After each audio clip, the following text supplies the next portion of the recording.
Welcome to Winston. My name is Shaun. I'm the president and CEO of the company. I know you're sitting here watching this video wondering why the CEO is wearing a hoodie. Well, I'll tell you, Steve Jobs of Apple, he always wore his turtlenecks. I like my hoodie. What you'll find here at Winston, we like to be ourselves. We like to be authentic and real. Anyway, you'll probably learn that Winston is not your average place to work. Actually, we encourage people to be themselves, to be real, just like me and my hoodie. Okay, so we're not trying to be Google. So we don't have a ball pit, we don't have a yoga studio, nor do we have one of those massage rooms. At the same time, what we do want here at Winston is we want everyone to have a place where they actually like coming to work. It's rare. Right now, we're a mid-sized company and we prefer it that way. We like to be small enough to know the names of all of our employees in the company, but actually large enough where we can make an impact to them as well as our customers.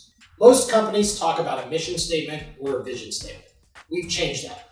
We use something called a commitment statement. And what a commitment statement is it's the who we are as a company and why we exist. Our commitment statement is we are driven to create treasured partners with our customers and our employees, fueled to manufacture their dreams. You heard the word partnership in that commitment statement. And honestly, we mean it. We really want to be better partners for you. So throughout your employment here at Winston, if there are any ideas that you have, please come see us, tell us how we can be better. We won't be perfect, I'm sure we'll screw up along the way, but we will always try. Well, I guess I'll end it for now and let you get back to your training. I look forward to meeting you and talking to you soon in person. Thanks.